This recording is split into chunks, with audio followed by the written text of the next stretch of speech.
Hello everyone, this is your latest Q&A video. I've got a whole bunch of great questions here, and they all came from members of the Patreon campaign. All of these individuals that I'm about to list are on a particular tier of the campaign, so if you're interested in sending in a question for next month's video, head on over to the link. You're going to find it at the bottom of your screen right now, and you've got all the instructions right there to figure out how to send in a question, and I'll answer it next month.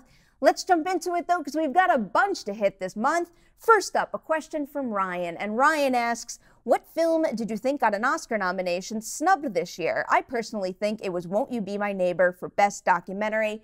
Ryan, I am totally with you on that. I think one of the most ridiculous snubs this year was Won't You Be My Neighbor and also Three Identical Strangers. I really did think both of those were locked for documentary nominations, but with Won't You Be My Neighbor in particular, I didn't just think that it was locked for a nomination. That's what I had as my frontrunner to win. So the fact that it's not in the race at all is still kind of crazy to me. Next up, I have Timothée Chalamet. I think that is also a terrible, terrible snub this year. He delivered phenomenal work in Beautiful Boy, and so did Steve Carell for that matter. And that movie just got completely glossed over. So I highly recommend, if you haven't seen Beautiful Boy, check it out, and then also go back and look at that director's last film. It's called Broken Circle Breakdown. It's another one that's just going to rip your heart into pieces, but he is a very talented individual, and even though Beautiful Boy didn't go on to be an Oscar king this year, I am very much looking forward to seeing whatever he touches next. Another one I had to throw out there was Bradley Cooper in the Best Director category. Another one that I really did think was a sure thing for that nomination, and I think he deserved it too. One, because when you look at a movie like that, a movie that's telling the same story over from previous iterations, I think part of the reason why it stands out is his style, and his style was just so appropriate to the tone of the movie. And then you listen to all the wonderful things the cast have to say about him and his work and his leadership. That speaks to him as the director, as the individual who was at the helm of this production, and I do think it was a shame that he didn't get honored for this particular category, even though A Star is Born did snatch up a whole bunch of nods and he is in the Best Actor category. I think he deserves some credit as the film's director too. One last one I want to throw out is Eighth Grade. I did think it had a good chance of cracking the Best Original Screenplay category. It's unfortunate that it didn't, because that was basically the only spot where I thought it could have gotten a little Oscar love, and as you guys well know, it was one of my favorite movies of last year, so I did want to see it get that opportunity to at least get an Oscar nomination, but I also just wanted to see Bo Burnham and Elsie Fisher at the ceremony. The two of them are so great, and there's another pairing that I just can't wait to see whatever they do next. All right, we're moving on to the next question, and this one comes from Kavi, who asks, video game movie adaptations have been pretty subpar overall, in my opinion, but how would you rank your top 5 in that category? I hate to do this to you, Kavi, but I am limiting the list to 3 instead of 5, because if I'm being completely honest, there's only 3 that I would wholeheartedly put on a list like this, and that if you gave me the opportunity right now, I would actually genuinely want to go watch. But before I even get into these 3, one I want to throw out there, because I was just the perfect age, it was the perfect time of my life for that movie to come out. It was the Mario Brothers movie. I know it's not good, but it's nostalgia. Come on, guys. I loved Mario Brothers as a kid, and when that movie came out, I watched it more times than I'm ever going to admit.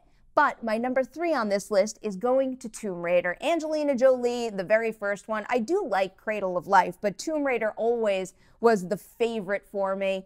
I watched that one quite a few times over and over growing up, and I just always really admired Angelina Jolie in that movie, in that role. I thought she was super cool, so that's my number 3. My number 2 is actually going to a fairly new release. I'm giving that spot to Rampage.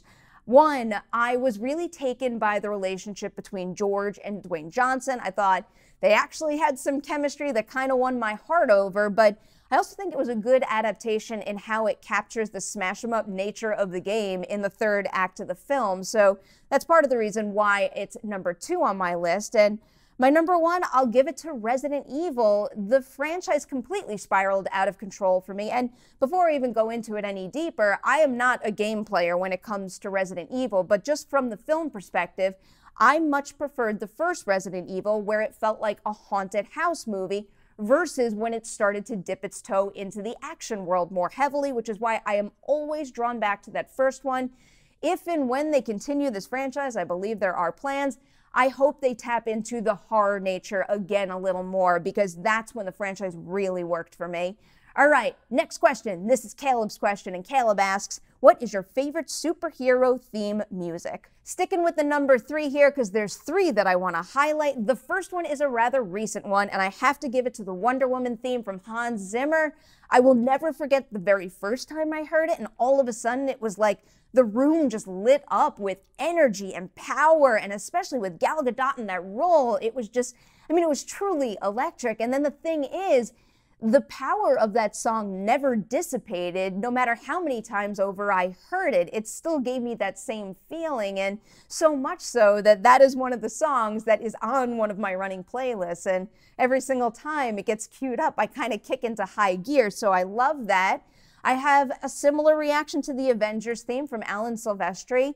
Really thinking about how far that franchise has gone, and the fact that that theme, or whatever different way they interpret it for new installments, it's kind of never lost its touch. And I love that franchise so much that the second I hear that, I get excited all over again. So the Avengers theme is definitely one of my favorite, but I think my favorite of all time might be the Batman theme from Danny Elfman. In the last 2 questions, I was just talking about the effect of things on me that I watched over and over growing up, and that's what this is right now. I watch Batman and Batman Returns non-stop, and I feel like when you're at that age in particular and you hear a theme or something along those lines, or catch a glimpse of imagery that you really love and that's part of your routine, you're just immediately drawn right to it, and that feeling has never left me with those 2 movies. The second I hear that theme, I need to play the theme all the way through, obviously, but I am completely drawn right back to the Tim Burton Batman movies, which I will always love dearly. All right, next question. This one is one from Luke, who writes, what was the most surprising thing about Sundance? Not what movie, but the festival itself. Funny thing is, I also have a list of 3 for this question. The first one on my little agenda here is the fact that you can't bring food into certain theaters. That was a not so fun surprise when you're running from movie to movie and interview to interview. And I remember this one time I bought a sandwich, and it was a really good sandwich. It was not a cheap sandwich. And I walked into one of the theaters, and they insisted that I get rid of it. So I might have stepped into the corner, hid it under my coat, and then walked right in. But they are very, very strict with those rules, and that was a little upsetting. But certain other theaters you are allowed to eat in. So if you ever do go to Sundance, look up the rules and then do plan accordingly.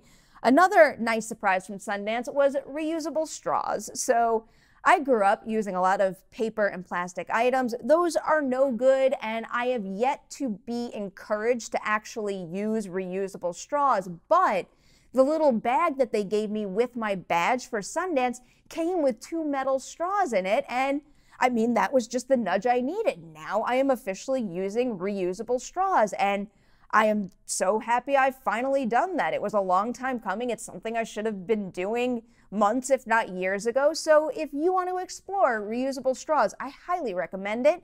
One last thing here, and this is kind of cheating. It's not really a surprise just because I've seen this at a number of festivals, but wow, the volunteers. The people who volunteer at these festivals are nothing short of incredible. Just thinking about the very beginning of Sundance, where I had no clue where I was going, what bus to get on. I could walk up to any bus stop, ask someone who is wearing some sort of volunteer jacket or badge, you name it, and they will know exactly where to send me, how the quickest way to get me there is. And they're all just so kind and happy to be there and share information and celebrate these movies. So there's a reason that Sundance has a Volunteer Appreciation Day. There's a reason that, let's say, a festival like TIFF has a little screen before the movie comes on where you applaud the volunteers, because they freaking deserve it. These festivals wouldn't happen with them, and it wouldn't be such a wonderful experience without their hard work. So just a little volunteer appreciation moment happening right here. Now it's on to another question, and this is Michael's question, and Michael wants to know, Which movie got overlooked in December? I'm looking at this from a box office perspective, and considering you guys know how much I did love the new Bumblebee movie, it's probably no surprise that I'm going to highlight that one first. I know that of all of the big potential studio blockbuster franchise property movies that came out in December, there were a lot of them. That was one of the ones that I liked the most, and that was the one that made the least overall. I hope it doesn't make Paramount shy away from taking risks and doing different things, and in particular with Bumblebee, focusing on character over action, because I thought that was a very well done movie. I loved it, and I want to see more movies like it. On the smaller scale, I'm going to hit 2 limited releases that opened back in December and didn't really do so hot. On the Basis of Sex did wind up getting its wide release, but I was a little disappointed to see it didn't really catch on quite like I thought it would. Felicity Jones is fantastic, and I just like the themes and the messages in that. It was very empowering, it was heartwarming. I love how they portray the relationship between Ruth Bader Ginsburg and her husband in that movie. It's just so inspiring, so if you get the chance, I recommend seeing it. Then there was also the other Lucas Hedges movie, not Boy Erased, which got a lot of attention and deserved all of it, but also Ben is back. Lucas Hedges, Julia Roberts. I'm just further convinced that Lucas Hedges can do no wrong. He is excellent in everything I've seen him in. Just for last year, you've got Boy Erased, you've got Ben is Back, also mid-90s. And I also just saw him in Honey Boy, the Shia LaBeouf movie, the one that is semi-autobiographical for him. And that is another excellent performance to add to his resume. But with Ben is Back, it's actually interesting having just spoken a little bit about Timothée Chalamet in Beautiful Boy, because both movies tackle addiction, and they do so in such different ways. And I think it's well worth seeing both of them. So if you happen to have missed Ben is Back when it got its limited release in December, I highly recommend seeking it out. It's well worth a watch.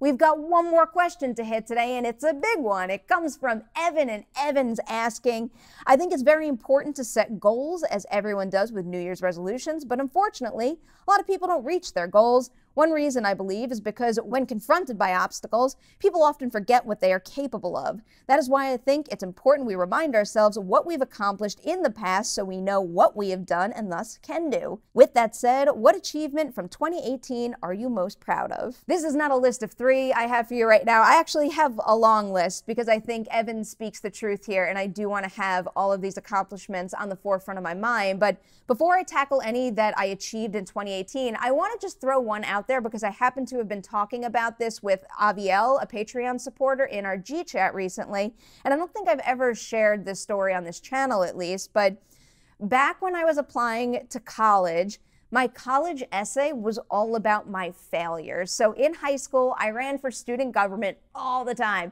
and I never won. Not one single year, and I think I ran every single year, nonstop, every opportunity that I could get, I attempted to find a position in the student government.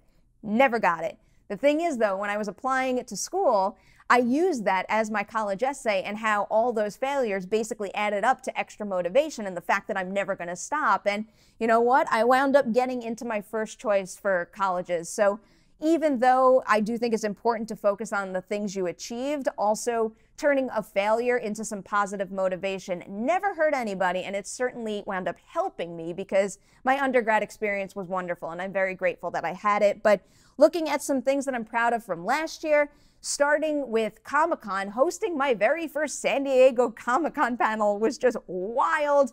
The team behind the YouTube original series Impulse was just wonderful, and I had a great experience there. Also, speaking of hosting duties, getting to fill in for Steve Weintraub during one of the Collider screening series Q&As for Spider-Man Into the Spider-Verse was, I mean, one, the greatest thing because of how much I loved that movie, but I was so nervous, and I just wanted to do Steve justice. I wanted to keep the bar as high as he set it for those Q&As, and I don't know, I had such a great time conducting that Q&A, and I felt great after it, so I will never forget that. You could also throw in a film festival, crushing it at TIFF last year. I did so much work. I did so many interviews, so many reviews. I saw so many movies, and I tried to really sit there and soak in every single bit of it, and I'm glad I did because it really was a wonderful week and a half there. Then also, working with the team at Fantasy Movie League, I still can't believe that ad plays on the big screen, and I still can't believe it's out there and how many people see it. I am so proud of that. And it's also super cool to have something like that happen for a game you truly love. I love playing Fantasy Movie League every single week, and I am really aiming to continue to spread the love for that game for anybody who appreciates the movie industry, in particular box office. So hey, if you're not already into it, go join my Fantasy Movie League. You can see the URL and the password on the screen right now, so go join in and lock your lineup for this week. One more thing that has nothing to do with movies, but with working out. So you guys know I have a couple of resolutions for next year, just in terms of stretching and drinking more water, but last year, one of the big switches I made that I was very proud of is signing up for more full-blown CrossFit classes. So when I first joined the gym, I was basically only doing the boot camp and the circuit style, which is very heavy on the cardio, and I was doing these short 30-minute HIIT classes in the morning, also very heavy on cardio, and I was just very intimidated to do the real CrossFit class, the real WOD, the real workout of the day. I guess I was just intimidated by the weightlifting more than anything, but for whatever reason, one day I got the motivation, I jumped in, and ever since I have stuck to that full CrossFit class, to the point that now there's a little community. I go the same time whenever I do that, and I know the same people, and it really is such an encouraging environment, which was key to keeping me into it once I did make that leap. So I'm glad that happened, and I'm glad I've stuck with it. That's it though. That's a wrap on our Q&A video. Another huge thank you to all these wonderful guys for sending in these questions and for being part of the Patreon team. It is so greatly appreciated. To everybody out there watching this video right now, thank you for being here. Please don't forget to like and share it, and check back next month for a brand new Q&A video.